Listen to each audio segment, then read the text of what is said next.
여기 한국 문화는 피상적이고 진지한 다큐멘터리 주제가 될 수 없다라고 외치는 여성이 있습니다. 그녀는 폴란드 다큐멘터리 제작자라고 하는데요. 그녀는 왜 이렇게 믿고 있는 걸까요? 그리고 어떤 일로 충격을 받게 되는지 궁금합니다. 그럼 오늘 사연 시작합니다. 그날 아침, 저는 평소와 다름없이 사무실에 들어갔어요. 커피 향이 공간을 가득 채우고 있었죠. 책상마다 서류들이 흩어져 있었고, 키보드 소리가 일정한 리듬을 만들어내고 있었습니다. 제 책상에 가방을 내려놓고 컴퓨터를 켰어요. 다큐멘터리 제작자 사비나 플리슈책, 저에게는 또 다른 평범한 하루가 시작되고 있었습니다. 그때 제 휴대폰이 진동했어요. 상사인 마치에이에게서 메시지가 왔더라고요. 내 사무실로 와. 10분 후, 저는 한숨을 내쉬었습니다. 마치에이가 회의를 소집하는 건 보통 새 프로젝트가 있을 때였거든요. 좋은 내용이길 바라고 있었어요. 아마도 제가 지난주에 제안했던 우크라이나 오래된 건물에 관한 이야기일지도 몰랐죠. 마치에이의 사무실에 들어갔을 때 그는 창밖을 바라보고 있었어요. 빗방울이 유리창에 부드럽게 떨어지고 있었습니다. 그가 돌아서서 저에게 미소를 지었어요. 사비나, 앉아봐. 그가 책상 앞 의자를 가리키며 말했습니다. 저는 앉아서 기다렸어요. 마치에이는 은색 안경을 고쳤으며 폴더 하나를 집어들었습니다. 너에게 새 과제가 있어. 그가 말했어요. 우크라이나 이야기인가요? 저는 희망을 품고 물었습니다. 마치에이는 고개를 저었어요. 다른 거야. 새로운 거. 그가 저에게 폴더를 건넸고 저는 그것을 열어보곤 제목을 보고 얼굴을 찌푸렸습니다. 바르샤바 한국문화축제. 한국 문화라고요? 저는 실망을 감추지 못하며 말했어요.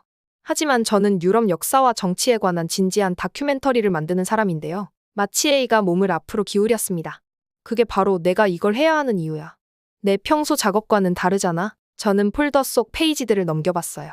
화려한 의상, 춤추는 사람들, 낯선 음식 사진들이 페이지를 가득 채우고 있었습니다. 이건 그냥 팝 음악과 10대들 이야기일 뿐이에요. 제가 말했어요. 여기엔 진짜 이야기가 없어요. 정말 그렇게 확신해? 마치에이가 물었습니다. 그의 눈빛은 제가 모르는 뭔가를 알고 있을 때 보이는 그런 표정이었어요. 축제는 이번 주말부터 시작돼. 가서 보고 사람들과 얘기해봐. 그리고 나서 이야기가 있는지 없는지 결정해. 저는 더 반박하고 싶었지만 마치에이는 이미 다른 주제로 넘어가고 있었어요. 제가 좋든 싫든 이 과제는 제 몫이 되었습니다.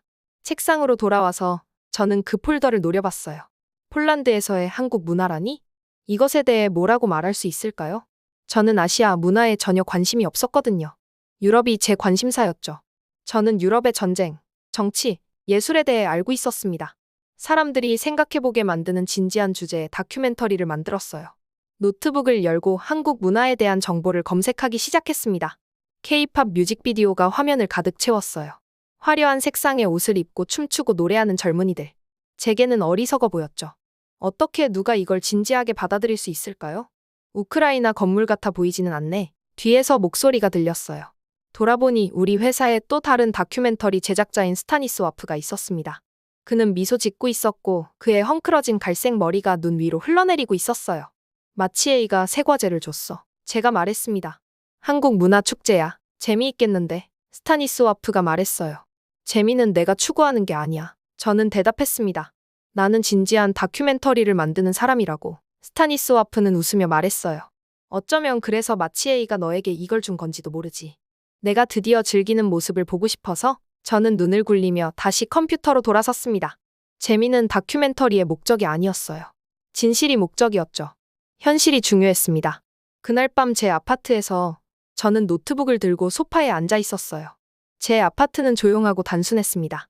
제가 좋아하는 그대로였죠. 어수선함도 화려한 색상도 주의를 산만하게 하는 것도 없었어요. 역사책들이 책장을 가득 채우고 있었고 제 다큐멘터리로 받은 상들이 책상 위에 놓여 있었습니다. 축제를 위한 질문들을 계획해보려 했어요. 한국 문화는 폴란드 사람들에게 어떤 의미일까? 왜 그들은 멀리 있는 나라의 음악과 TV 프로그램에 관심을 가질까? 그저 지나가는 유행일 뿐일까? 그 질문들은 공허하게 느껴졌어요. 사실 저는 그 답에 관심이 없었습니다. 이건 제게 진짜 이야기가 아니었으니까요. 노트북을 닫고 책장으로 갔어요. 유럽 건축에 관한 제가 가장 좋아하는 책 중 하나를 꺼냈습니다. 이것이 제가 관심 있는 것이었죠. 수백 년 동안 서 있었던 건물들, 만질 수 있는 역사. 다음 날 아침, 저는 다시 마치에이의 사무실로 갔어요. 다른 사람이 이 이야기를 맡아야 할 것 같아요. 제가 말했습니다.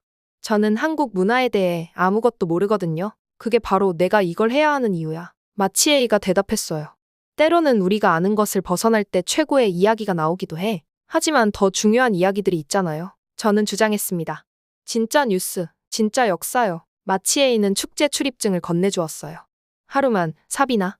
단 하루만 가봐. 그래도 거기에 이야기가 없다고 생각하면 다른 과제에 대해 얘기해보자. 저는 패배감을 느끼며 출입증을 받았습니다. 하루. 어리석은 팝 음악과 화려한 의상을 하루 정도는 견딜 수 있을 거예요. 그의 사무실을 나설 때 저는 마치에이가 뒤에서 미소 짓고 있는 것을 알아채지 못했습니다. 마치 제가 아직 보지 못하는 무언가가 일어날 걸 알고 있는 것처럼요. 그날 밤 저는 카메라 가방을 쌌어요. 녹음기를 확인하고 여분의 배터리도 챙겼습니다.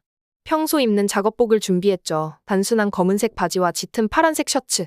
화려하지 않고 눈에 띄지 않는 옷이었어요. 저는 관찰하고 싶었지 관찰당하고 싶지는 않았거든요. 축제 프로그램을 한 번 더 살펴봤습니다. 요리 시연, 언어 수업, 음악 공연. 진지한 다큐멘터리로 만들 가치가 있어 보이는 것은 없었어요. 하루뿐이야. 저는 스스로에게 상기시켰습니다. 그냥 하루만 버티자. 그날 밤 저는 제가 얼마든지 다룰 수 있는 더 좋은 이야기들을 생각하며 잠들었어요. 진짜 문제에 관한 진짜 이야기들. 대중문화와 음식이 아닌. 어떻게 진지한 다큐멘터리 제작자 사비나 플리슈책이 한국 축제에서 촬영할 가치가 있는 것을 찾을 수 있을까요? 다음 날이 제가 알고 있다고 생각했던 모든 것을 바꾸기 시작할 거라는 걸 저는 전혀 알지 못했습니다. 비가 부슬부슬 내리는 가운데 저는 한국 축제 현장에 도착했어요. 우산을 꼭 쥐고 입장을 기다리는 긴줄을 보며 얼굴을 찌푸렸습니다.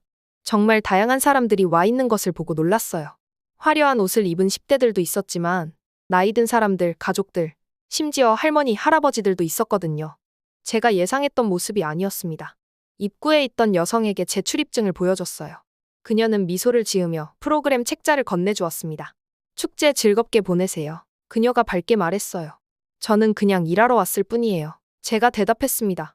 제가 이 모든 것에 실제로 관심이 있다고 생각하길 원치 않았거든요.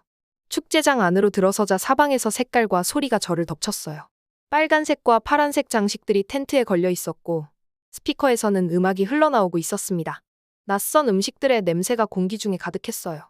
저는 카메라를 꺼내 촬영을 시작했습니다. 직업적인 거리감을 유지하려고 노력하면서요. 작은 무대에서는 10대 그룹이 한국 팝 음악에 맞춰 춤을 추고 있었어요.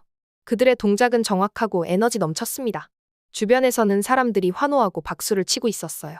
저는 이 모습을 촬영하며 어리석은 유행에 관한 제 다큐멘터리에 어떻게 맞출지 생각하고 있었습니다. 축제는 처음이신가요? 옆에서 목소리가 들렸어요. 돌아보니 회색 머리에 친절한 눈빛을 가진 아마도 65 정도 되어 보이는 나이든 여성이 있었습니다. 그녀는 평범한 코트를 입고 있었지만 한글이 써진 화려한 배지를 달고 있었어요. 일하러 왔어요. 제가 카메라를 가리키며 말했습니다. 다큐멘터리를 만들고 있거든요. 멋지네요. 그녀가 제 어조를 오해하며 말했어요. 우리 손녀가 작년에 이런 축제에 저를 데려왔었어요. 이제 우리는 매주 일요일마다 함께 한국 역사 드라마를 봐요. 수년 만에 우리 사이가 더 가까워졌답니다. 저는 공손하게 고개를 끄덕였지만 아무 말도 하지 않았어요. 이건 제가 찾던 종류의 이야기가 아니었습니다. 저는 이 문화적 관심이 얼마나 피상적인지 보여주고 싶었지 가슴 따뜻한 가족 이야기가 아니었거든요. 저는 춤추는 곳에서 벗어나 축제를 돌아다녔습니다. 한국 제품을 사는 사람들, 한국 연예인 등신대와 셀카를 찍는 사람들, 화려한 전통 의상을 입은 사람들을 촬영했어요. 이 모든 것은 제가 생각했던 대로 표면적인 관심에 불과했습니다. 하지만 그때 예상치 못한 것을 발견했어요. 축제의 조용한 한 구석에서 대학 교수가 한국 역사에 관한 강의를 하고 있었습니다. 좌석은 꽉 차 있었어요. 사람들은 진지하게 필기를 하고 있었고 제가 한 번도 들어본 적 없는 역사적 사건들에 대해 생각 깊은 질문을 던지고 있었습니다. 역사 강의 근처에서는 서예 워크숍을 발견했어요. 부모와 아이들이 함께 앉아 한글을 쓰는 법을 열심히 배우고 있었습니다. 그들의 얼굴에는 단순한 호기심이 아닌 깊은 집중력이 엿보였어요. 제 배에서 꼬르륵 소리가 났습니다. 아침 이후로 아무것도 먹지 않았는데 이제 정오가 지났거든요. 음식 냄새를 따라 여러 푸드트럭이 있는 구역으로 갔어요. 한 트럭 앞에는 특히 긴 줄이 서 있었습니다. 저는 계속 카메라로 촬영하면서 줄에 섰어요. 트럭의 간판에는 한글과 폴란드어로 정통 한국 비빔밥 김밥이라고 써 있었습니다. 트럭에서 일하는 남자는 채소와 고기를 올린 알록달록한 밥 그릇을 빠르게 준비하고 있었어요. 드디어 제 차례가 되자 저는 확신 없이 간단해 보이는 음식을 가리켰습니다. 한국 음식은 처음이신가요? 트럭에 있는 남자가 물었어요. 그의 이름표에는 박준영이라고 적혀 있었습니다. 네, 제가 인정했어요.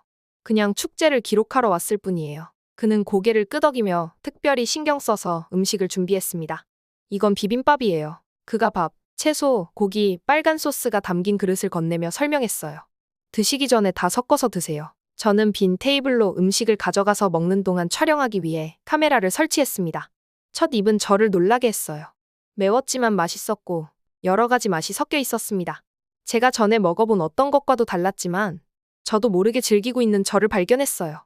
식사를 하면서 주변 사람들을 관찰했습니다. 한 아버지가 궁금해하는 딸에게 재료를 설명하고 있었어요. 학생들 무리는 집에서 어떤 한국 요리를 배우고 싶은지 토론하고 있었습니다. 두 노인은 이 음식이 정통인지 아니면 폴란드 입맛에 맞게 조정된 것인지 열띤 논쟁을 벌이고 있었어요. 이런 대화들은 피상적이지 않았습니다. 다른 문화에 대한 진정한 관심과 존중을 보여주고 있었어요. 식사를 마무리하고 있을 때 익숙한 목소리가 들렸습니다. 그래서 기록할 만한 가치가 있는 것을 찾았어? 스타니스와프가 평소에 친근한 미소를 지으며 제 테이블 옆에 나타났어요. 모든 게 아주 화려하네. 저는 전문적으로 들리려고 노력하며 말했습니다. 내 메모장에 소스가 묻었어. 그가 웃으며 지적했어요. 저는 재빨리 그것을 닦아내며 즐기는 모습을 들킨 것이 부끄러웠습니다. 그냥 철저하게 조사하는 중이야. 그래, 물론이지. 그가 윙크했어요. 음악 공연이 10분 후에 시작해. 같이 보러 갈래? 먼저 참가자들을 인터뷰해야 해. 저는 핑계를 대며 말했습니다. 축제에 흥미를 느끼는 모습을 그에게 보이고 싶지 않았거든요. 스타니스와프가 떠난 후 저는 인터뷰를 위해 몇몇 사람들에게 다가갔어요. 한국 문화에 대한 그들의 피상적인 관심을 드러내기 위해 질문들을 준비해 놓았습니다. 폴란드와 이렇게 다른 문화에 왜 관심이 있으신가요? 저는 한국식 전통 재킷을 입은 중년 여성에게 물었어요. 저는 역사 교사예요. 그녀가 대답했습니다. 한국 내전에 관한 역사 드라마를 본 후에 한국에 대해 배우기 시작했어요. 갈등과 화해에 대한 그들의 관점은 유럽적 맥락에서는 한 번도 생각해보지 못했던 통찰력을 제공하더라고요. 이제 제 수업에 비교 수업을 포함시키고 있답니다. 이건 제가 예상했던 답변이 아니었어요. 다음으로 인터뷰한 대학생의 반응도 마찬가지였습니다. 저는 건축을 공부하고 있어요. 그가 전통 한국 건물에 관한 자세한 메모를 보여주며 말했습니다. 자연을 정복하기보다 자연과 함께 일하는 철학은 지속 가능한 디자인 사고에 혁명적이에요. 한 사람 한 사람이 그들의 생각이 담긴 답변으로 저를 놀라게 했어요. 이들은 무분별한 유행 추종자들이 아니었습니다. 다른 문화에서 진정한 가치를 찾고 있는 사람들이었어요. 하루가 지나면서 저는 다른 질문들을 하기 시작했습니다. 그들의 관심이 얼마나 피상적인지 증명하려고 하는 대신 그들이 무엇을 배웠는지, 한국 문화가 그들의 삶에 어떤 영향을 미쳤는지, 어떤 연결고리를 만들었는지 물어보기 시작했어요. 그 답변들은 제가 찾을 것이라고 예상하지 못했던 이야기들로 제 노트북과 메모리 카드를 가득 채웠습니다. 축제가 그날 문을 닫을 때 저는 출구에 서서 사람들이 책, 식재료, 공예품 가방을 들고 나가는 모습을 지켜봤어요. 가족들은 그들이 본 것에 대해 흥분해서 이야기하고 있었고, 친구들은 함께 한국어를 공부할 계획을 세우고 있었습니다. 집으로 돌아가는 길에 저는 카메라의 영상을 살펴봤어요. 초반 영상은 상업주의와 표면적인 요소에 중점을 두었습니다. 하지만 후반 영상은 무언가 다른 것을 담고 있었어요. 진정한 문화 교류, 배움, 그리고 연결. 그날 밤 계획했던 대로 다큐멘터리 개요를 마무리하는 대신 저는 온라인으로 한국의 역사, 언어, 문화에 대한 더 많은 정보를 검색하고 있었습니다. 제가 몰랐던 것이 너무 많았고 처음 생각했던 것보다 이 이야기에는 훨씬 더 많은 것이 있었어요. 저는 제 옆에 새로운 질문들로 가득 찬 노트북을 펼쳐둔 채 잠이 들었습니다. 탐구하고 싶은 질문들이었죠. 축제에서의 하루는 예상치 못한 무언가로 변했어요. 저는 낯선 영역으로 경계를 넘었고 제 마음이 꺼렸음에도 불구하고 거기서 무엇을 더 발견할 수 있을지 궁금해하기 시작했습니다. 한국 축제에서의 하루는 일주일간의 방문으로 이어졌어요. 저 자신도 믿을 수 없었습니다. 저 진지한 다큐멘터리 제작자 사비나 플리슈책이 한국 문화 행사를 촬영하기 위해 계속해서 다시 찾아가다니요. 하지만 그 첫날 이후로 제 안에서 무언가가 변했던 거예요. 보통은 몇 개의 상과 사진책만 걸려있던 제 아파트 벽에는 이제 사진과 메모가 점점 늘어나고 있었습니다. 빨간 실이 축제 참가자들의 사진과 그들의 인용문을 연결하고 있었어요. 노란 포스트잇에는 제가 아직 답하고 싶은 질문들이 적혀 있었고, 파란 카드에는 다큐멘터리를 위한 새로운 아이디어가 담겨 있었습니다. 평소에 흰색이던 벽에 이 화려한 전시물이 어색하게 보이고 있었어요. 이 프로젝트의 시간이 더 필요해요. 사무실로 돌아왔을 때 마치에이에게 말했습니다. 저는 흥분된 것이 아니라 전문적으로 들리려고 노력했어요. 그는 안경 너머로 저를 바라보며 살짝 미소 지었습니다. 그럴 줄 알았어. 그가 말했어요. 마치 이 모든 일이 일어날 것을 처음부터 알고 있었다는 듯이. 필요한 만큼 시간을 가져 오늘 저는 한국문화원을 방문하기로 했어요. 그곳에서 서예 워크숍이 열리고 있었거든요. 그냥 배경 영상을 위해서야. 밝은 방 구석에 카메라 삼각대를 설치하면서 스스로에게 말했습니다. 강사인 이수진 씨는 방 안을 우아하게 움직이고 있었어요. 그녀의 긴 검은 머리는 단정하게 묶여 있었고 전통 한국 스타일과 현대 패션이 섞인 옷을 입고 있었습니다. 그녀는 특별한 붓을 잡는 법과 먹을 섞는 방법을 수업에 보여주고 있었어요. 직접 참여하시면 더 잘 이해하실 거예요. 수진 씨가 카메라 뒤에 있는 저를 발견하고 말했습니다. 그녀는 저를 향해 붓을 내밀었어요. 전 그냥 관찰하러 왔어요. 저는 재빨리 말했습니다. 촬영해야 하거든요. 수진 씨는 부드럽게 미소 지었어요. 모든 다큐멘터리 제작자들은 관찰하죠. 하지만 최고의 제작자들은 경험합니다. 그녀의 말이 저희 옛 저널리즘 교수님을 떠올리게 했어요. 저는 망설이다가 카메라를 방 전체를 녹화하도록 설정했습니다. 참여하면서도 영상을 얻을 수 있었거든요. 붓은 제 손에서 이상하게 느껴졌어요. 예상보다 가벼웠지만 다루기는 더 어려웠습니다. 한글 문자를 쓰려는 제 첫 시도는 수진 씨의 아름다운 예시와 전혀 닮지 않았어요. 검은 먹이 어색한 모양으로 종이 위에 퍼졌습니다. 저는 제 작품을 보며 인상을 찌푸리고 좌절감을 느꼈어요. 이건 제 분야가 아니네요. 저는 카메라로 돌아갈 준비를 하며 중얼거렸습니다. 수진 씨가 제 옆에 무릎을 꿇었어요. 듣다라는 글자에는 귀, 눈, 마음 그리고 온전한 주의를 뜻하는 상징이 담겨 있어요. 그녀가 부드럽게 설명했습니다. 한국 철학에서 진정한 경청은 온 존재를 담는 거예요. 저는 제 엉망인 시도를 내려다봤어요. 갑자기 다르게 보였습니다. 이건 단지 예쁜 글자를 만드는 것이 아니었어요. 새로운 사고방식을 배우는 것이었습니다. 저는 다시 붓을 들고 한 번 더 시도했어요. 이번에는 각 움직임에 집중하면서요. 다음 1시간 동안 저는 카메라를 잊었습니다. 다큐멘터리도 잊었어요. 오직 붓, 먹 그리고 종이에만 집중했습니다. 각 획을 그을 때마다 한국 문화에 대한 새로운 것을 이해하고 있다고 느꼈어요. 그냥 지켜보는 것만으로는 배울 수 없었을 무언가를. 그날 저녁 집에서 저는 모든 영상을 검토했습니다. 차이는 분명했어요. 초기 영상은 냉정한 관찰, 결점을 찾는 모습을 보여주고 있었습니다. 새로운 영상은 진정한 호기심, 이해를 찾는 모습을 담고 있었어요. 이 변화는 언제 시작된 걸까요? 그리고 이것이 다큐멘터리 제작자로서 제 객관성을 잃게 하고 있는 걸까요? 제 휴대폰이 스타니스와프의 문자로 진동했어요. 우리의 K-팝 전문가는 어떻게 지내? 저는 재빨리 답장을 보냈습니다. 우리 둘 다 생각했던 것보다 더 복잡해. 마음이 바뀌고 있는 거야? 그가 웃는 이모티콘과 함께 답장했어요. 저는 대답하지 않고 휴대폰을 내려놓았습니다. 정말 제 마음이 바뀌고 있는 걸까요? 제 비판적 시각을 잃고 있는 걸까요? 이런 질문들이 잠들면서도 저를 괴롭혔어요. 다음 날 아침, 저는 바르샤바 대학교의 한국학과 미알 우이추크 교수님을 인터뷰하기 위해 도착했습니다. 문화적 전유와 외국 문화에 대한 피상적 매료에 관한 날카로운 질문들을 준비해왔어요. 교수님의 사무실은 저를 놀라게 했습니다.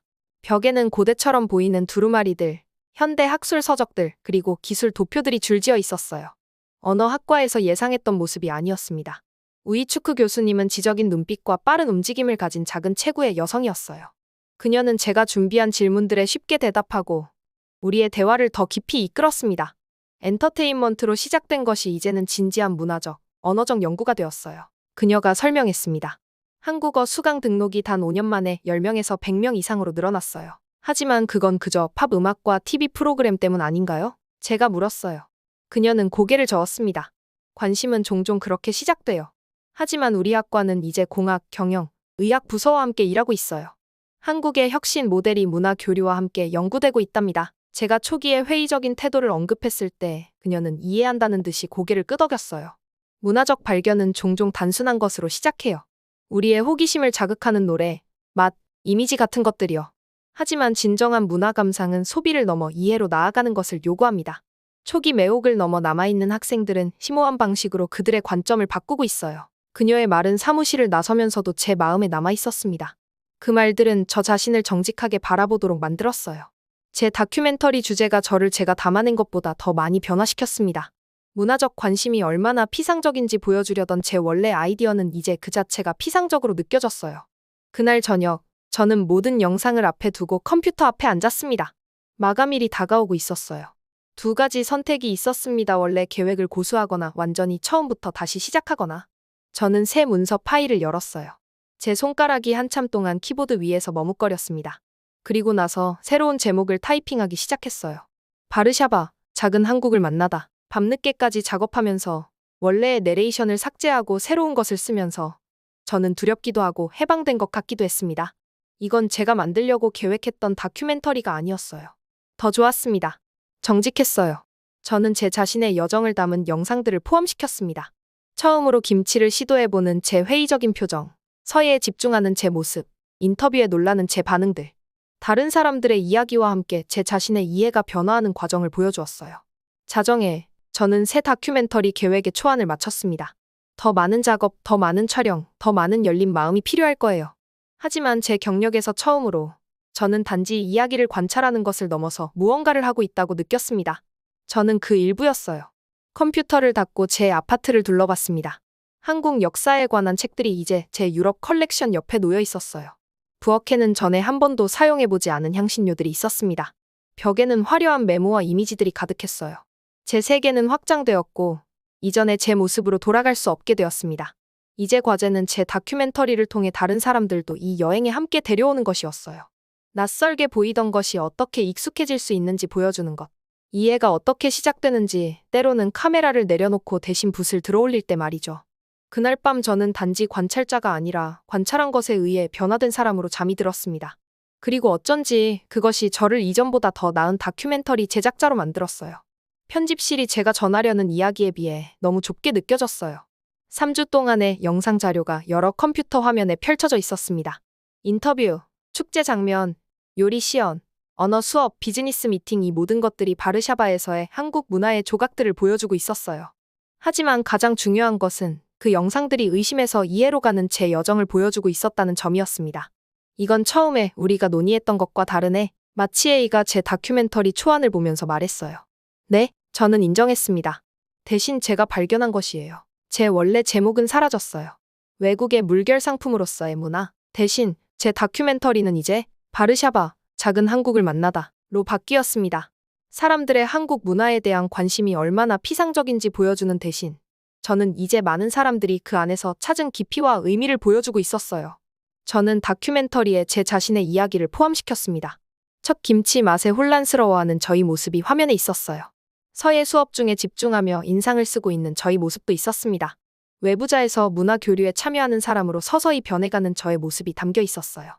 너답지 않게 개인적이네. 마치에이가 화면 속절을 보며 말했습니다. 이 이야기에는 정직함이 필요했어요. 저는 대답했어요.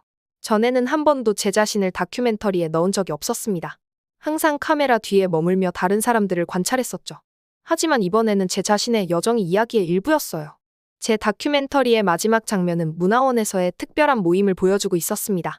할아버지, 할머니, 부모님, 그리고 아이들이 모두 함께 한국어를 연습하고 있었어요. 그들의 얼굴은 집중과 유대감으로 빛나고 있었습니다. 어떤 이들은 한국 음악이나 드라마를 좋아해서 왔고, 다른 이들은 음식이나 예술 때문에 왔어요. 하지만 그들 모두 문화관에 다리를 놓고 있었습니다. 이 장면에 대한 제 내레이션은 이렇게 말했어요. 호기심으로 시작된 것이 세계를 연결할 수 있습니다. 낯설게 보이던 것이 우리 자신의 예상치 못한 부분들을 보여줄 수 있어요. 진정한 문화 교류는 완벽한 이해를 통해서가 아니라 양쪽 모두의 기꺼운 변화를 통해 일어납니다. 우리 제작사에서 완성된 다큐멘터리를 상영했을 때 저는 뒷자리에 긴장한 채로 앉아 있었어요. 모든 작은 실수, 편집이 더 나을 수 있었던 모든 부분이 눈에 띄었습니다. 하지만 제가 발견한 이런 새로운 종류의 스토리텔링의 자부심도 느꼈어요. 상영 후 동료들은 제가 예상하지 못한 질문들을 했습니다. 카메라 기술이나 편집 선택에 대해 이야기하는 대신 그들은 한국 역사, 요리법 그리고 언어 수업에 대해 알고 싶어 했어요. 제 다큐멘터리가 그들도 호기심을 갖게 만들었던 거예요. 그날 저녁, 초인종이 울렸습니다. 아파트 문을 열었을 때 이수진 씨가 조심스럽게 포장된 물건을 들고 서 있었어요. 당신을 위한 거예요. 그녀가 그 물건을 건네며 말했습니다. 안에는 액자에 담긴 서예 작품이 있었어요. 달이라는 뜻의 한국 글자였습니다. 당신의 다큐멘터리는 이해를 구축해요. 그녀가 설명했습니다. 그것이 당신을 문화관의 다리로 만들어요. 저는 제 아파트를 둘러보며 얼마나 많은 것이 변했는지 깨달았어요. 책장에는 이제 유럽 역사책 옆에 한국 역사에 관한 책들이 놓여 있었습니다. 부엌에는 요리하는 법을 배우고 있는 새로운 향신료와 재료들이 있었어요. 벽에는 축제의 사진들과 한국 문화에 관한 메모들이 전시되어 있었습니다. 하지만 가장 큰 변화는 제 안에 있었어요. 저는 무엇을 찾게 될지 알고 있다고 생각하며 이 프로젝트를 시작했습니다. 하지만 얼마나 많은 것을 몰랐는지, 그리고 배우는 것이 얼마나 흥미로운지 깨닫게 되며 끝맺었어요. 다음 날 아침 직장에서 저는 제 책상에 새로운 과제가 놓여 있는 것을 발견했습니다. 발트해 국가들의 문화 교류라고 종이에 쓰여 있었어요. 마치에 있는 제가 발트해 주변 국가들 간의 문화적 연결을 탐구하길 원했습니다. 저는 새로운 시각으로 그 과제를 받아들였어요. 한국 다큐멘터리를 만들기 전에는 즉시 심각한 역사적, 정치적 각도만 생각했을 거예요. 하지만 이제는 이 나라들 사이의 음식, 음악, 예술, 그리고 일상생활의 연결에 대해 궁금해했습니다. 문화 간다리를 놓는 사람들의 개인적인 이야기들이 궁금했어요. 이 새 프로젝트를 위해 카메라 장비를 모으면서 저는 무언가 특별한 것을 더 챙겼습니다. 수진 씨가 저에게 준 달이라는 한국 글자가 담긴 액자였어요. 그것은 첫인상보다 더 깊게 볼 것을, 놀라움과 새로운 이해에 열린 마음을 가질 것을 상기시켜줄 터였습니다. 사무실을 나서는 길에 저는 복도에서 스타니스 와프를 만났어요. 너의 다큐멘터리를 봤어? 그가 말했습니다. 내가 만들 것이라고 예상했던 것과는 달랐어. 나도 나 자신에게서 예상하지 못했던 거야. 저는 인정했어요. 더 좋았어. 그가 미소 지으며 말했습니다. 너는 진짜 이야기를 찾았어? 밖에서는 봄 햇살이 바르샤바의 거리를 따뜻하게 데우고 있었어요. 사람들은 각자 자신만의 이야기와 관점을 가지고 서둘러 지나가고 있었습니다. 저는 이제 그들을 다르게 바라보며 제가 지나치는 각 사람의 표면 아래 어떤 예상치 못한 깊이가 존재할지 궁금해했어요. 제 휴대폰이 우이추크 교수님의 메시지를 올렸습니다. 이번 금요일 대학에서 한국 영화의 밤이 열려요. 다음 프로젝트를 위해 촬영하고 싶을 수도 있을 것 같아서요. 6개월 전에는 저는 그런 메시지를 무시했을 거예요. 한국 영화? 제 진지한 다큐멘터리 작업과는 관련이 없었을 테니까요. 하지만 이제 저는 이렇게 답장을 보냈습니다. 가겠습니다. 아마 촬영하기 위해서가 아니라 보고 배우기 위해서요. 지하철역으로 걸어가면서 저는 때로는 가장 중요한 여정이 우리 내면에서 일어난다는 것에 대해 생각했어요. 제 카메라는 바르샤바에서 열린 한국 문화 축제를 담았지만 진짜 이야기는 그 축제가 저를 어떻게 변화시켰는지였습니다. 저는 꺼려하던 관찰자로 시작했어요. 폴란드에서의 한국 문화는 그저 지나가는 유행일 뿐이고 진지한 관심을 기울일 가치가 없다고 확신했었죠. 하지만 저는 적극적인 참여자로 끝을 맺었습니다. 문화 교류는 우리가 열린 마음과 가슴으로 접근할 때 깊고 의미 있을 수 있다는 것을 이해하게 되었어요. 지하철이 도착했고 저는 카메라 가방과 새로운 관점을 가지고 탑승했습니다. 한국 문화와의 여정은 제가 세상을 바라보는 방식을 바꿨어요. 이제 저는 그 변화를 미래의 프로젝트, 미래의 이야기, 그리고 미래의 이해로 가져갈 것입니다. 저는 최고의 다큐멘터리가 단지 현실을 기록하는 것이 아니라 그것을 다르게 볼 수 있도록 도와준다는 것을 배웠어요. 그리고 때로는 우리 자신을 다르게 볼 수 있게 도와주기도 한다는 것을요. 지하철이 바르샤바 지하의 터널을 통과하는 동안 저는 위에서 형성되고 있는 모든 연결들에 대해 생각했습니다. 한국과 폴란드 사이, 과거와 현재 사이, 세상을 보는 다양한 방식들 사이의 연결이요. 그리고 저는 그 더 큰 연결 속에서 작은 다리가 되는 것이 행운이라고 느꼈어요. 제가 꺼려했던 여정은 저에게 선물을 주었습니다. 제 자신의 제한된 관점을 넘어 볼 수 있는 능력이요. 그것은 제 작업, 제 이야기, 그리고 제 새롭게 발견한 이해를 통해 나눌 가치가 있는 선물이었습니다. 여하튼 사연을 보내주신 사비나 플리슈책님에게 감사드립니다. 네, 그럼 오늘 사연 어떻게 들으셨나요? 오늘 사연이 재미있으셨다면 좋아요와 댓글 부탁드려요. 지금까지 저는 사연 읽어드리는 감동사연의 왜 정인아였습니다. 끝까지 시청해주신 모든 분들 고맙습니다. 더 좋은 영상으로 다시 찾아뵐게요. 감사합니다.